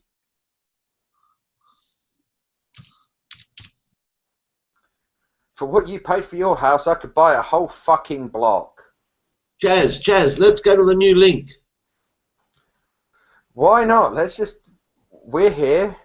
They left here. Down knows why I kicked him. Because he was doing that stupid thing of deliberately unbroadcasting me. And Rob left because he knew he was getting his fucking ass handed to him. And he needed his fucking run for his boyfriend to get his back.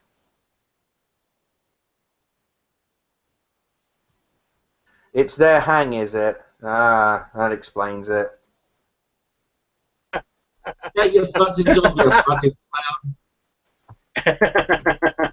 Cognitive dissonance, Bulldog. I'm going to make a hang and kick everybody out and talk to myself all fucking night. That's what Chaz just did, Bulldog. Chaz just did that. Hey, Bulldog, we just learned that Chaz has got a weight problem. Is that true? I don't fucking know his fucking eating habits. I know about your drug habits, though. What, the lithium? Yeah. Yeah, and here's the funny fucking thing. I can actually lose weight and no longer be fat. Fucking Down could take on the property of trees, and he would still be an oxygen thief. Doctors, I told them I overturned their ruling. Right, that's what you actually said, Rob. I've got Bulldog. Bulldog.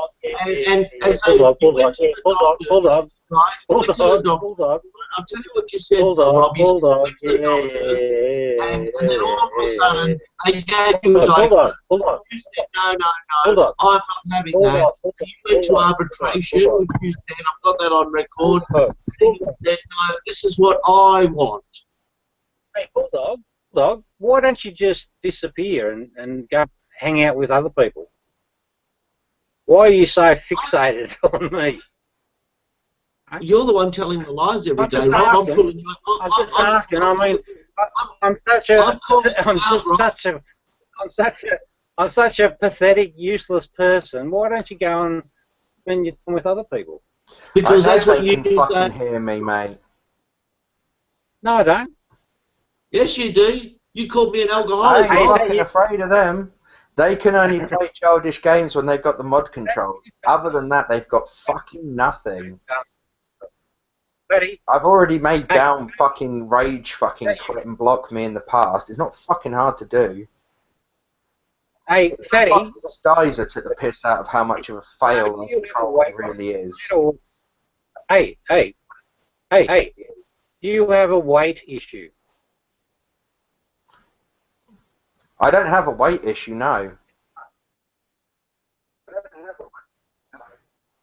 In his mind, he'll call everybody else fat and say that they're overweight, but then when he talks about himself, he can never be. Oh no, I'm fat. I think you'll find in what I just said was, I'm fat. However, I could lose weight and no longer be fat down. You could take on the property of trees and you will still be an oxygen thief.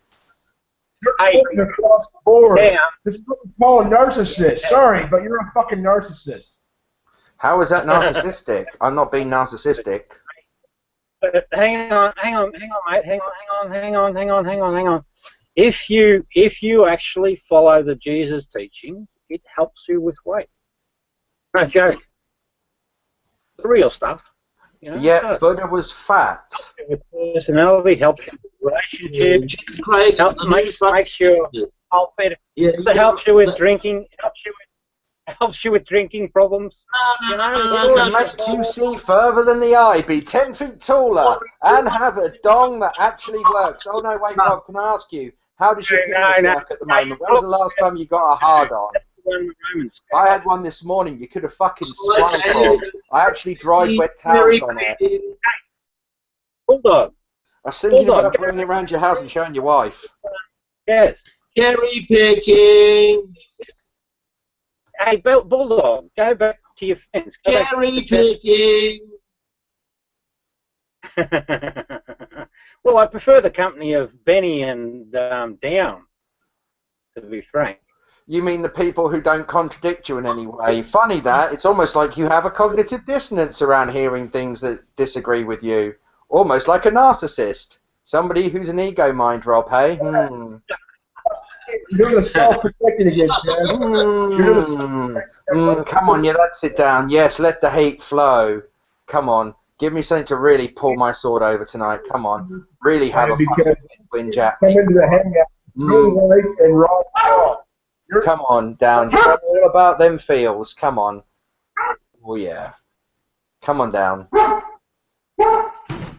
I mean, what if I told you that I wish your dementiaed granny fucking sucked my dick and then didn't remember it 20 seconds later when I splooged in her face? Or when I heard about your dog almost dying from being left in the house when it was too hot. I got such a hard-on, I could have fucked your mum in the asshole. All right, boys, it's been good. Hey, Dan, Fuck off. Yeah, I will. Dan, I've got to actually... Go and take some more lithium, try and get a legitimate hard-on, find out if your wife's fucking on you behind your back.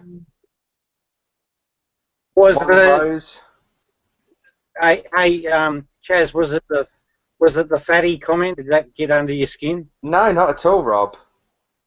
But you guys want to try and just turn this into childish insults, and as I told you, I'll take it to the nth degree. I can even tell you what behaviour I'm displaying, and you won't understand it. Are you that fucking ignorant? Chaz, the way I look at it this way... No, see, Rob, you've actually just made my point for me, because I made the point to you that just somebody having a fucking go at you and insulting you it just means that they don't like you, Rob, but you want to turn it into they must have a cognitive dissonance, they're the bad guys, Rob's always the good guy. Sounds a bit fucking mental, Rob. Aren't you self-reflecting at the moment? Go look in the fucking mirror, Rob.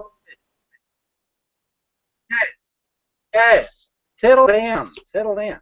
Just, if you're a fat person, right? If you're a fat person, I look at it this way: this exercise will help you. If you're not a fat person, no harm done. See, it's good to talk truth. It helps sort shit out. So I have no, you know, it doesn't upset me to do this sort of stuff because I know it's positive, beneficial. Because usually,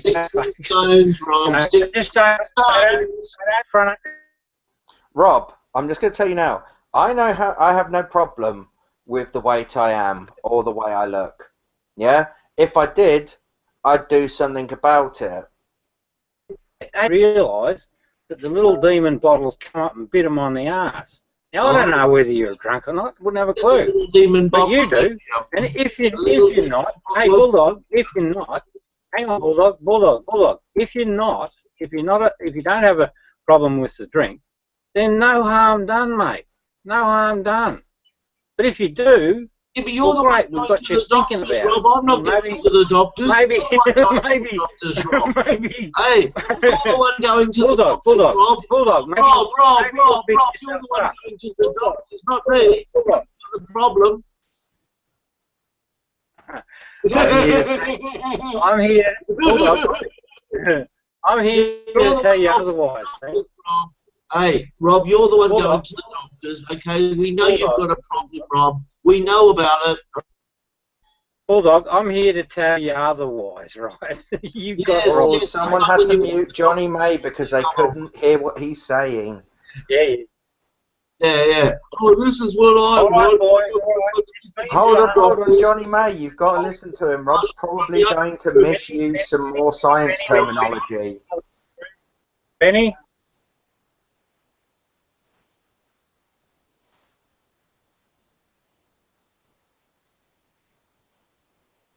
Yeah, Benny, what are you going to do?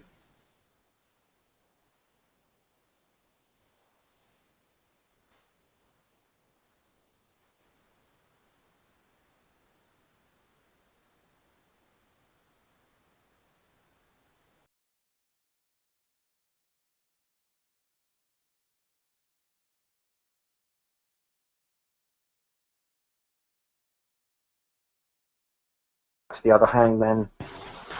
Hey, Chaz, you should be happy now, though. You have controls. You can do whatever you want, Chaz. Oh, no, he's not here. Yeah. All the controls that you want, fat boy. All the controls. Right, go.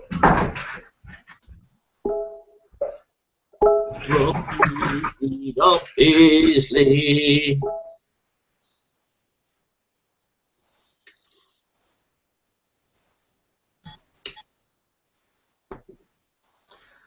So, that was an interesting afternoon, wasn't it? Oh, yeah. Rob got homeschooled again, but didn't like it.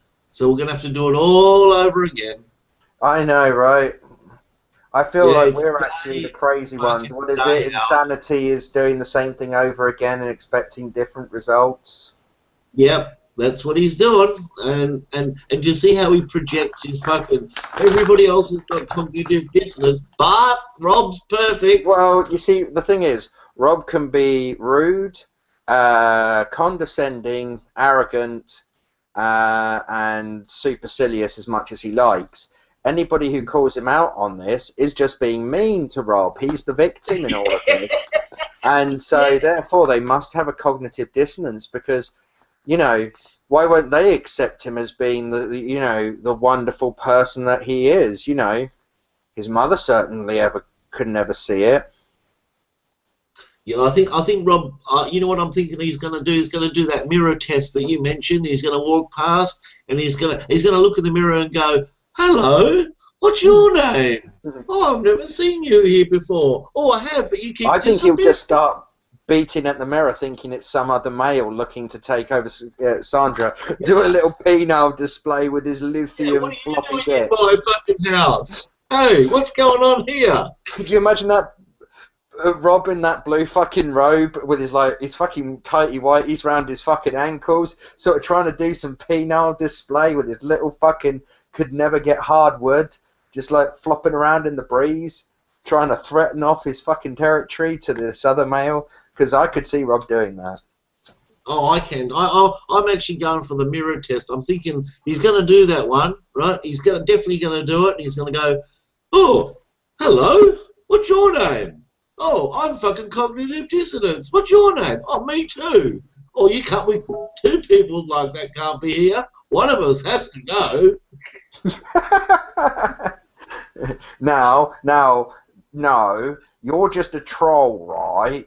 You see, you're just trying to use the word reflection to mean projection because of your cognitive dissonance. Now that is all the product of your ego mind. Now, you see, there's a story of two wolves inside everybody. Now, one of them, spoiler alert, is Cyrus the Great, but no, it's not.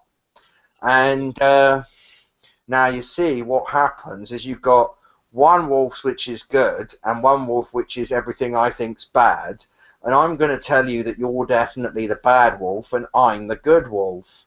And in no way am I ever going to realise that I'm obviously quite clearly demonstrating the exact things I'm talking about. I mean, fucking Alanis Morissette could write a song on how ironic he fucking is.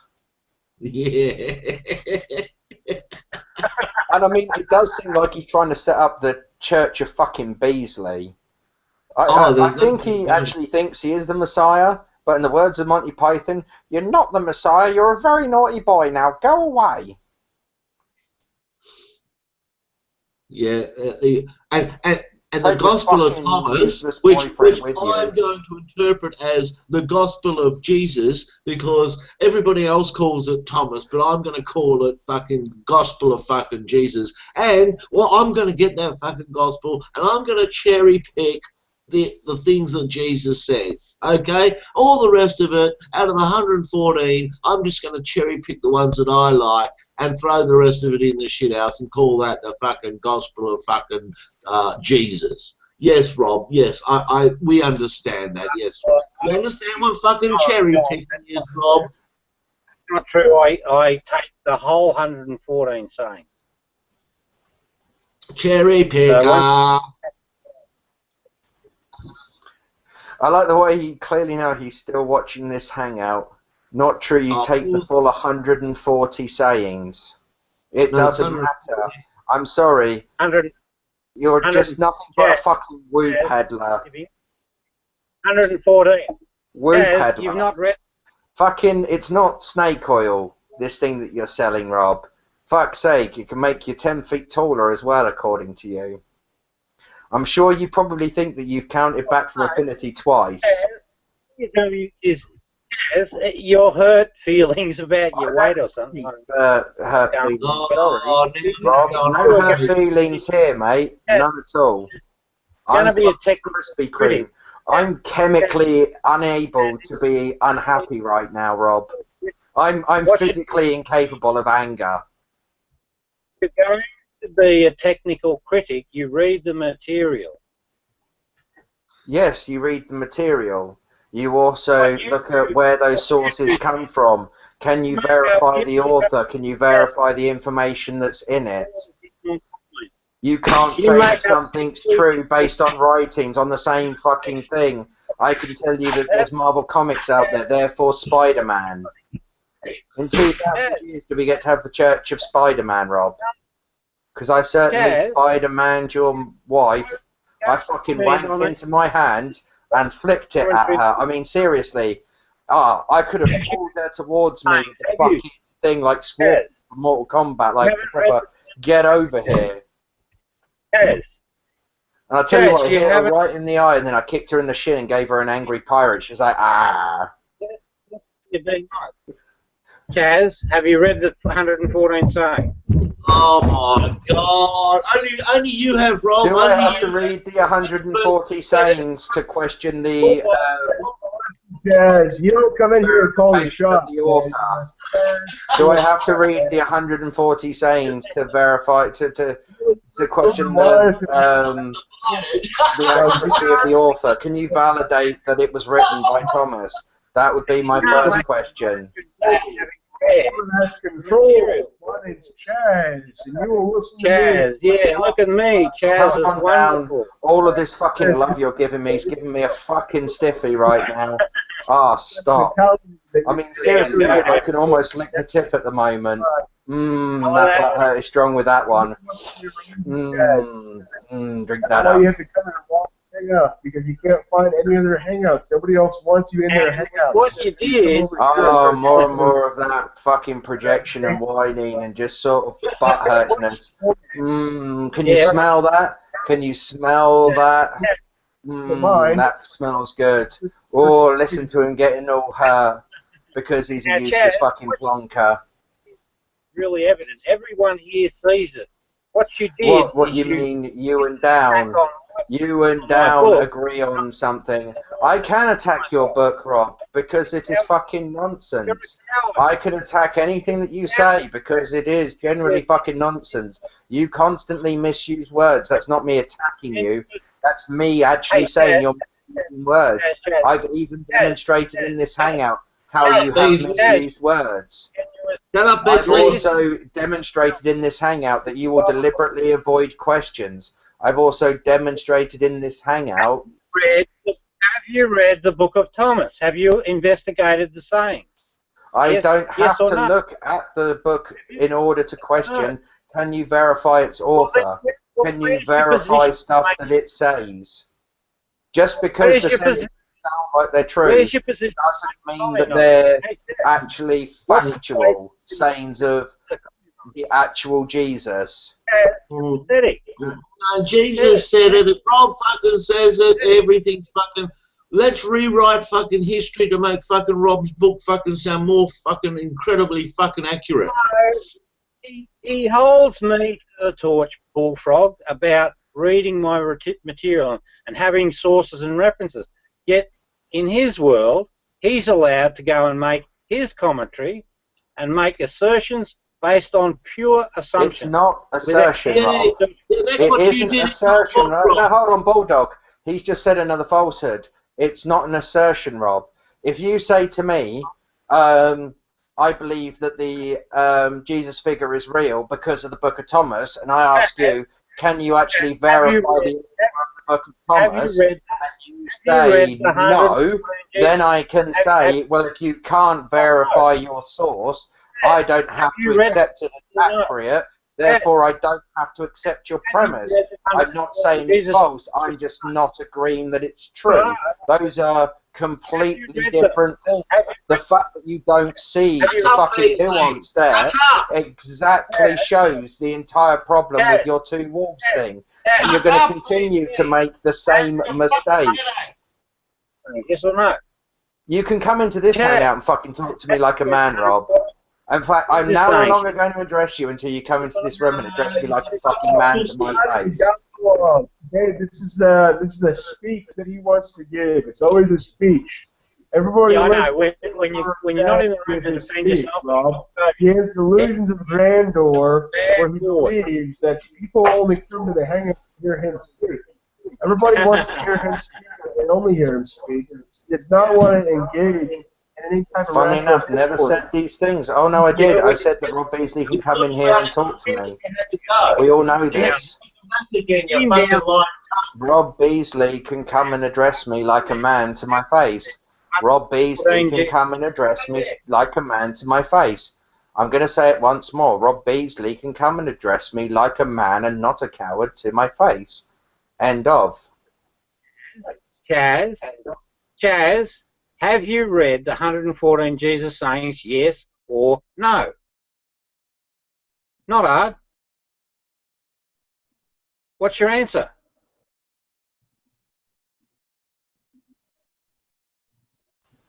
Come on, Chaz. Come on, not hard. So anyway, Bulldog, what did you think of tonight's goings-ons? So you don't want to answer that question? Is that the problem? Did you find it kind of telling the way Down started unbroadcasting me when he saw Rob obviously taking a battering? Do you think I was wrong for kicking him at that point? So here's a non sequitur. Chaz, you were taking out. That's okay, Dan. Dan, anyone? Hey, Johnny May.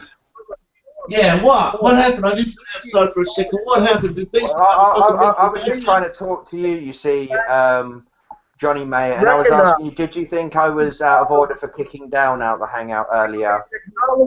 Because you are that conceited.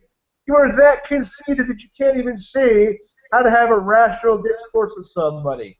You think that you're always the one to be heard and nobody else should be heard. As I asked you, Bulldog, do you think I was out of order for kicking down out the hangout earlier? This is a problem of narcissistic personality disorder, Chaz. Just ignore them. If they want, they can come into this hangout. Down's got umpteen number of sock accounts he could get in here with, and Rob Beasley's free to come and go anytime he likes. So yeah, to take his fucking and come back. Yes, that's true. Come into the hangout. So people, stop just letting them disrupt our hangout from another source. Have you read the 114 Jesus sayings, yes or no? It's a simple Bulldog. Do you think that I was out of order kicking... it was in order from fucking start to finish. It was in order, was it? You think I was right to do what I did? Simple question. It's a simple question, Chad. Simple. Not hard at all. Have you read... So... Now we've not got that nonsense. What do you think, Bulldog? Do you think I was wrong for kicking down out the hangout earlier? Yes or no? No, he became obnoxious and he kept muting you and unbroadcasting you and all that sort of shit. And I thought, nah, this is not right. And then all of a sudden, so he wasn't actually joining in with a discourse. He was mainly trying to just be disruptive to the situation going on. Yeah. And and Bulldog, you've known me for a while, yeah? You've known me for a while. I give as good as I get with people, correct? Mm-hmm. And that's what he got. He wanted to play the hiding from broadcast games. I hid him from broadcast the first time. When he then went to do it a second time, I thought, I'm not having this where the conversation gets derailed by him continually interrupting with silly little games. So I kicked him from the hangout. He has many different sock accounts. He could come in, and I would still offer him the same courtesy. I didn't kick Rob. Rob chose to leave of his own volition. Yeah, and then he made up some bullshit story that he had to do something, right? And I heard this. He goes, oh, okay, boys, I've got to go. I've got to do something. And here he is back online again. So there we have Rob Beasley telling porky pies once again. I know, right? Oh, hang on, Benny's muted. Yeah. Unmute yourself so we can tell no, Beasley. Fucking muted. If those two want to talk to us, they can come in a room, Johnny May, and not be fucking cowards. We're not going to indulge those fucking pussies. Do you reckon we should go over there, Chaz? No, no, not at all. They can come here. No, what do you call it? Fucking, Downs fucking won't use one of his soccer accounts, okay? I know that. Let's Why just not? go he over. Always uses them anyway. I know he fucking always I like uses the way them. he... No, you see, they're trying to bait us into a situation by where we go over there, and it's just going to be more of the fucking same nonsense from those guys. Okay, I mean, but let's try. Let's bring that nonsense up. They can come here. We've already gone there before, Bulldog. It doesn't quite work. All it's going to be is just silliness. It's just going to be more of Rob's thing of, oh, have you read the 140 sayings? I haven't, but whether I have or not still does not go into, can you verify the author? What can you really verify about the truth of this source before you start asserting claims off of it? But Rob Beasley won't understand that, and he'll see that as me attacking and taking the negative view. He doesn't understand that it's merely just skepticism about his thing. The same sort of skepticism, he should be able to show it. And the reason why it's the same sort of skepticism he should be able to show it is because if it's true, he's already done it, and therefore he'd be able to answer the questions. Not as he has done in the past, get deliberately evasive to questions put before him. let's just go over there, okay? Benny's asking us to go there, so let's do it, okay? Come on. No, that violates the entire principle. So, what's really going to be going on the screen? It's just going to be those same wankers and their icons popping up. How are you, Scaff? Are you good? You haven't said anything in a long time. That joke never gets old with you. I'll talk to him about. Yeah, look at him, Lily. Yeah, all right, mate. Thank you. So. Well, he sounds a bit more placid. I'm going to. I'll chance it. Yeah. Well, hang on. Well, now, Chaz. One of the rules is you got to answer the question about the reading the Gospel of Thomas.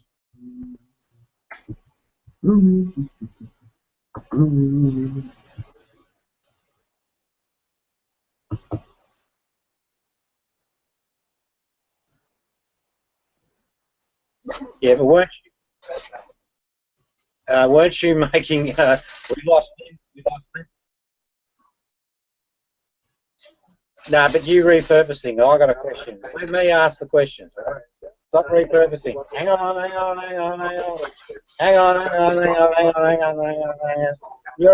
We know you've got a cunning mind, all right? We know we've got a cunning mind. One question.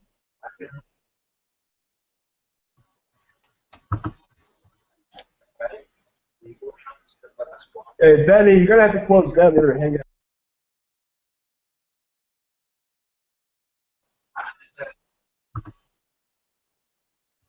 Mm.